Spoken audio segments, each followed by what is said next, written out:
ఈ వారం big boss big twist ఇవ్వబోతున్నాడు. అదేంటంటే ఈ వారం మిడ్ వీక్ ఎలిమినేషన్ పెట్టి అందరినీ అందరూ పడుకున్న సమయంలో అర్ధరాత్రి సైరన్ మోగించి అందరూ కూడా షాక్‌లో ఉంటారు. బిగ్ బాస్ ఒక అనౌన్స్‌మెంట్ చేస్తాడు. అందరూ లగేజ్‌తో సహా బయటికి రావాలని అనౌన్స్ చేసేటప్పుడు అందరూ విత్ లగేజ్ నిలబడతారు వరుసలో.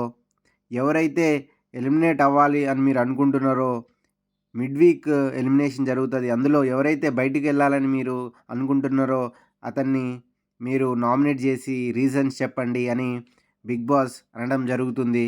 అప్పుడు అందరూ ఒక్కొక్క రీజన్ చెప్పి నామినేట్ చేస్తారు మిడ్ వీక్‌లో. అయితే సహచర మనకి తెలిసిన వ్యక్తుల నుంచి తెలిసిన విషయం ఏందంటే, ఈ వారం విష్ణుప్రియ మిడ్ వీక్ ఎలిమినేషన్‌లో బయటకొస్తున్నట్టు మనకు ఈ విషయం తెలిసింది. మన బిగ్ బాస్ బిగ్ ట్విస్ట్ ఇచ్చిండు. ఈ ట్విస్ట్ ఆల్రెడీ ఊహించిందే. ఎందుకంటే గ్రాండ్ ఫినాలేకి మనం చాలా దగ్గరలోకొచ్చినాం.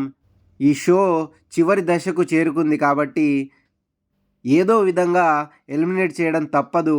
కాబట్టి ఈ వారం మిడ్ వీక్ ఎలిమినేషన్ జరిగింది. ఈ బలిపశువు అయింది మాత్రం విష్ణుప్రియ అని చెప్పాలి. ఈ వార్త నిజమైతే మాత్రం 2 ప్రేమ పక్షులు జంటగా వచ్చిన ఇంట్లోకి మనం లాస్ట్ వీక్ చూసుకుంటే పృథ్వీ వెళ్ళిపోయిండు.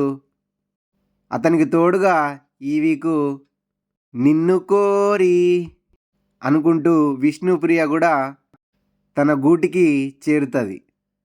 కొన్ని రకాల పక్షులు జనరల్గా ఎలా ఉంటాయంటే ఒక పక్షి చనిపోతే ఇంకో పక్షి కూడా చనిపోతుంది. అట్లనే ఒక ఒక ప్రేమ పక్షి బయటికి వెళ్ళిపోతే నేను బిగ్ బాస్ హౌస్లో ఎందుకని ఈ ప్రేమ పక్షి కూడా బయటికి వెళ్ళిపోబోతుంది. 2 కూడా వాళ్ళ ప్రేమ గూటికి చేరుతారు. టాప్ 5 ఆశలు గల్లంతైనాయి విష్ణుప్రియది. తనకి ఈ వారం స్క్రీన్ టైం కూడా చాలా తగ్గింది. అసలు ఎక్కడా కూడా తన స్క్రీన్ ప్రెజెన్సే లేదు. ఇన్ని రోజులు ప్రేమ వ్యవహారం చేసుకుంటూ బిగ్ బాస్ హౌస్లో ఉన్న విష్ణుప్రియ ఈ వారం బయటికెళ్ళక తప్పట్లేదు. అది కూడా మిడ్ వీక్ ఎలిమినేషన్‌లో బయటికెళ్తుంది. పైగా ఇది ఆడియన్స్ ఓటేయడం వల్ల కాదు, హౌస్‌మేట్స్ డెసిషన్ వల్ల. అంటే అక్కడ ఉన్నటువంటి నబీలు, నిఖిలు, ప్రేరణ, రోహిణి, అవినాష్ వీళ్ళు ఎవరైతే బయటికెళ్ళాలో అతన్ని నామినేట్ చేయాలి కాబట్టి అందరూ ఈమెని నామినేట్ చేయడం వల్ల ఈమె బయటికెళ్ళిపోతుంది. అంటే ఆడియన్స్ ఓట్స్ ఇందులో పరిగణించబడట్లేదన్నమాట. అంటే ఇది కేవలం హౌస్‌మేట్ డెసిషన్ వల్ల బయటికెళ్ళిపోతుంది అని తెలుస్తోంది. మనకు తెలిసిన సమాచారం అయితే ఈ విధంగా బయటికెళ్ళడం అనేది కరెక్ట్ కాదు.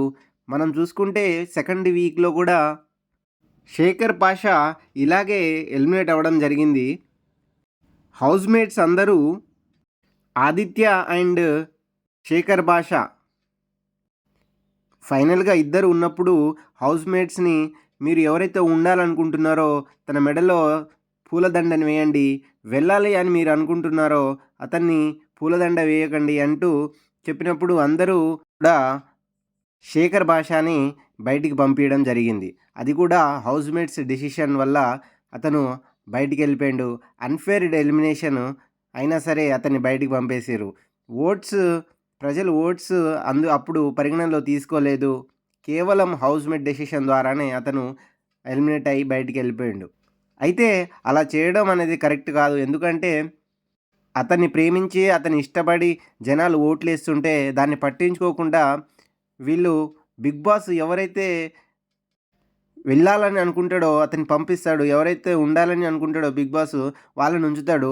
అంతేగాని మన ఓట్స్ వీళ్ళు కన్సిడర్ చేసుకోవట్లేదు. అంటే ఇది ఎంతవరకు కరెక్ట్ అనేది మనం చూడాలి. దీనివల్ల బిగ్ బాస్ షో చూసే వాళ్ళు చాలా చాలా అసహనం వ్యక్తం చేస్తున్నారు. హౌస్‌మేట్ డెసిషన్ వల్ల ఎలిమినేట్ అవ్వడం అనేది కరెక్ట్ కానే కాదు. అలాంటప్పుడు ఓట్స్ ఎందుకు వేయించుకోవాలి? ఓట్స్ ఎందుకు వేయాలి? అని ప్రేక్షకులు అనుకుంటున్నారు. దీనివల్ల వాళ్ళు వేసినటువంటి ఓట్స్‌కి వాల్యూ లేకుండా అయిపోతుంది. కాబట్టి ఇలా హౌస్‌మేట్ డెసిషన్ వల్ల మిడ్ వీక్‌లో విష్ణుప్రియ వెళ్ళిపోవడం చాలా చాలా బాధాకరం. కానీ గ్రాండ్ ఫినాలేలో చాలా దగ్గరి వరకు వచ్చిందంటే చాలా గ్రేట్ అనే చెప్పాలి. చాలా బాగా గేమ్ ఆడింది. కాబట్టే ఇన్ని రోజులు ఈ స్థాయి వరకు వచ్చింది. She played very well. Thank you for watching.